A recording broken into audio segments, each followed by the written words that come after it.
Nawawi Al-Bantani. 3 kepastian dalam hidup. Jibril alaihissalam berkata, wahai Muhammad, jadi hakikat daripada Muhammad, sahirnya Muhammad adalah insan. Katakanlah, wahai insan, wahai manusia, 1, hiduplah semaumu, tetapi kelak engkau pasti mati. 2, cintai siapa saja, tetapi engkau pasti berpisah dengannya. 3, beramallah semaumu, tetapi engkau pasti mendapat balasannya. Jadi kita memaknai daripada kalam nasihat daripada Jibril kepada insan, sahirnya Muhammad adalah insan, kepada manusia pada hakikatnya. Hiduplah semaumu, tetapi engkau pasti akan mati, pasti mati. Jadi setiap manusia pada saat ini bukan usianya bertambah, tetapi makin hari demi hari usianya makin berkurang, dan suatu waktu mereka akan memasuki daripada pintu kematian. Suka atau tidak suka, kalian berjalan memasuki daripada pintu kematian. Apakah bekal kalian memasuki daripada pintu kematian itu sendiri? Hidup di dunia ini hanya sementara. Hari demi hari, lembaran demi hari, itu akan terus berjalan.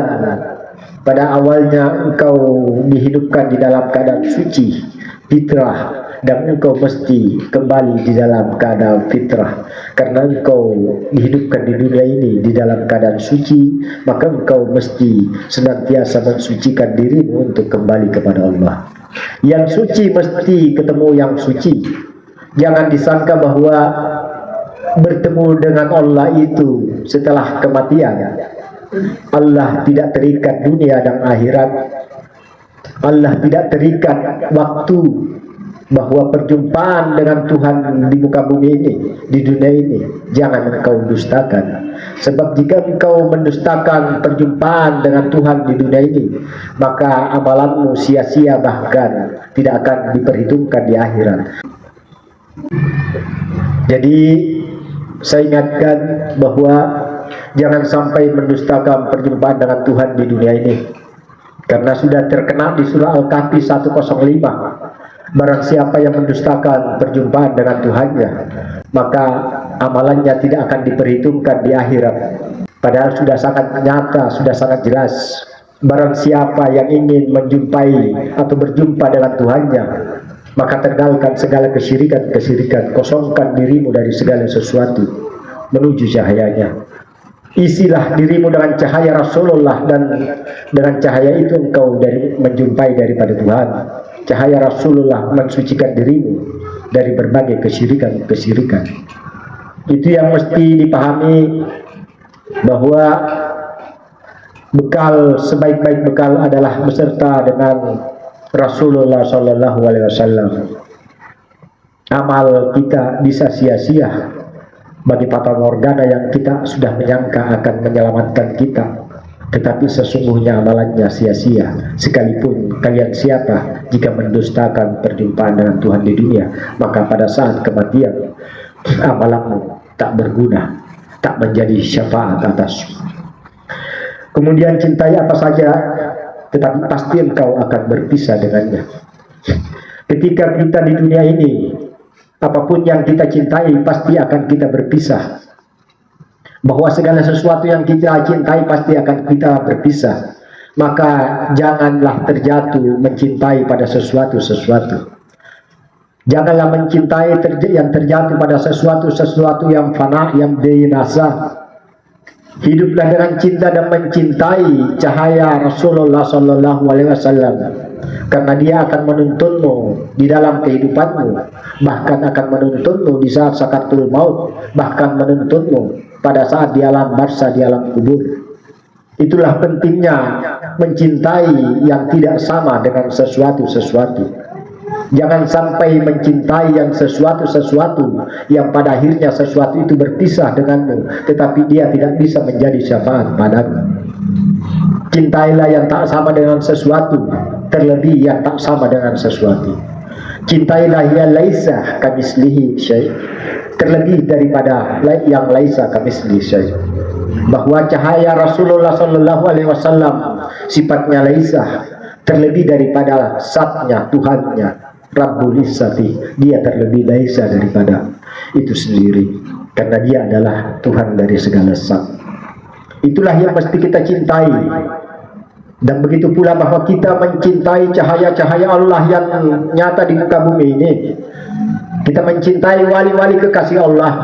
Ketika kita berpisah di dunia ini, maka kita akan dibangkitkan bersama mereka. Bahwa sesungguhnya siapa yang mencintai wali-wali Allah akan masuk dalam cintanya. Siapa yang memusuhi wali-wali Allah, menyakiti wali-wali Allah, maka sesungguhnya mereka mengangkat bendera perang terhadap Allah. Untuk itu, saat kita hidup di dunia ini, cintailah yang layak untuk kita cintai. Jangan salah menempatkan cinta mencintai yang hal bersifat berhala yang binasa. Mursyid menyampaikan dan berpesan kepada kita, buanglah cinta-cinta berhala, buanglah segala cinta-cinta berhala, dan cintailah Allah dan Rasulnya, karena sesungguhnya itu adalah cinta yang kekal. Hiduplah dengan cinta dan bawalah cinta Allah. Taburkanlah cinta-cinta Rasulullah kepada umat-umat baginda Rasulullah untuk memberi mereka keselamatan. Bantulah orang-orang yang terbenam di dalam dosa, yang terbenam di dalam kesaliman. Bantulah mereka dengan cara mengeluarkan mereka untuk tidak terjatuh di dalam dosa. Inilah yang mesti dipahami, bahwa hiduplah engkau dengan apapun yang engkau cintai, tetapi engkau pasti akan berpisah. Karena itu bawalah cinta-cinta Allah dan Rasulnya. Hiduplah dengan cinta Allah dan Rasulnya, dan engkau pasti akan bangkit. Sekalipun engkau jasadmu berpisah, tetapi engkau akan bangkit dengan apa yang engkau cintai. Siapa yang mencintai sesuatu, maka kelak akan dibangkitkan dengan sesuatu itu sendiri. Siapa yang mencintai orang-orang zalim, orang-orang pendosa, orang-orang yang mendurhakai Allah, orang-orang yang menentang Allah dan Rasulnya, maka mereka kelak akan digiring ke api neraka, sambil mereka saling mengumpat di antara golongan-golongan mereka, antara imam-imam dan umat-umat mereka. Mereka digiring karena mereka tidak menggunakan pandangan nur di hidup ini. Mereka tidak menggunakan pandangan-pandangan hakikat, bahwa sesungguhnya hati-hatilah dengan pandangan orang-orang mukmin, karena dia memandang dengan cahaya Allah. Bahwa orang-orang yang memiliki cahaya, pandangan cahaya, bisa membedakan mana hak dan mana yang batil di dunia ini. Mengapa mencari kebenaran di akhirat? Mengapa mesti menunggu kebenaran di akhirat? Bukankah petunjuk dan syafaat-syafaat telah Allah turunkan di muka bumi ini? Itulah yang mesti kita pahami, bahwa petunjuk di dunia ini untuk di dunia ini. Jangan menunggu kebenaran di akhirat, karena kebenaran petunjuk di akhirat tak berguna.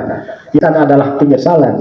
Sebagaimana orang-orang yang digiring di dalam rombongan menuju kepada neraka, bahwa di kalangan umat-umat dengan para imam-imam mereka, mereka menyangka akan selamat dan diselamatkan oleh imam-imam mereka, tetapi sesungguhnya mereka salah jalan, salah jalur, keluar dari jalan lurus, dan di sana mereka bertengkar saat mereka digiring ke lembah neraka. Ya Tuhanku, mereka telah menipuku saat aku di dunia, maka sesungguhnya asaplah mereka 2 kali lipat dari aku yang aku alami. Asaplah mereka ya Allah ya Tuhanku.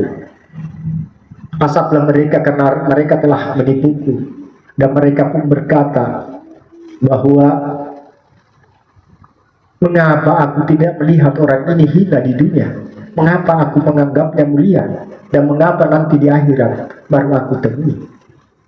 Itulah rombongan-rombongan yang mereka digiring ke neraka, digiring paksa menuju neraka karena tidak menggunakan petunjuk-petunjuk Allah yang sudah nyata di dunia ini. Hidayah mana lagi yang engkau cari wahai manusia? Sesungguhnya Allah telah menurunkan hidayah, tetapi kalian berpaling dari hidayah. Sesungguhnya Allah telah menurunkan kitab-kitab Allah, tetapi kalian berpaling dari kitabnya, sehingga kitab bersama kalian tapi hidayah tak bersama kalian. Kalian melemparkan hidayah, bahkan menjadikan imam-imam kalian taklid buta, sehingga mematikan akal pikiran kalian. Taklid buta sehingga mematikan cahaya diri kalian, dan menjadikan imam-imam kalian sebagai pengganti Tuhan. Lalu kalian berkata, aku bertuhankan Allah. Allah menjawab bahwa sesungguhnya munafik itu pendusta. Mereka menjadikan hawa nafsu sebagai pengganti Tuhan. Mereka menjadikan imam-imam mereka sebagai pengganti Tuhan. Mereka berdusta beriman, padahal sesungguhnya munafik itu sungguh sangat pendusta. Mengaku umat-umat Rasulullah Sallallahu Alaihi Wasallam. Mereka mengaku bahwa sesungguhnya aku adalah umatmu, bahwa Rasulullah utusan Allah. Mereka mengakui seperti itu. Allah pun mengakui bahwa Rasul itu adalah utusannya, dan umat-umat yang mengklaim diri sebagai umat Rasulullah, Allah menjawab bahwa munafik itu pendusta. Al-Munafiqun ayat 1. Inilah yang mesti dipahami, bahwa jangan sampai hidup di dalam kelalaian di dunia ini. Jangan sampai hidup dengan taklid buta. Jangan sampai hidup dengan doktrin-doktrin yang pada akhirnya mematikan akal pikiran dan kecerdasan kita, yang mematikan cahaya iman kita, dan menjadikan imam-imam sebagai pengganti Tuhan. Imam-imam mereka mendustakan atau berpaling dari Tuhan. Mereka pun mengikuti daripada imam-imam mereka, meskipun berpaling daripada ayat-ayat Allah itu sendiri. Jadi hati-hatilah di dunia ini. Apa yang nyata nampak di dunia ini akan kita lewati semua, dan akan memasuki fase-fase berikutnya.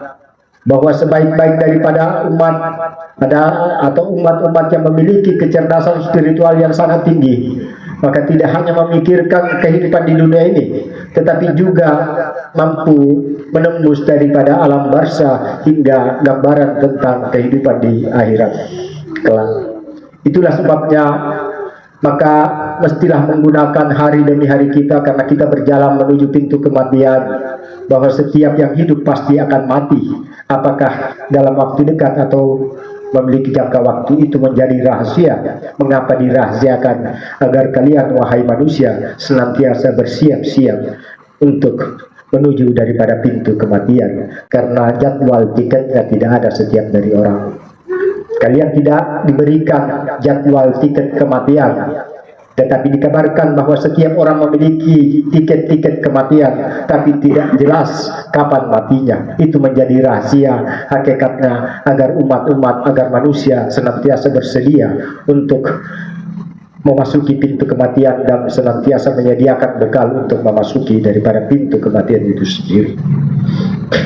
Kemudian beramallah, tetapi pasti mendapat balasannya. Ingatlah bahwa sebesar sarapun kebaikanmu, maka pasti akan engkau dapati.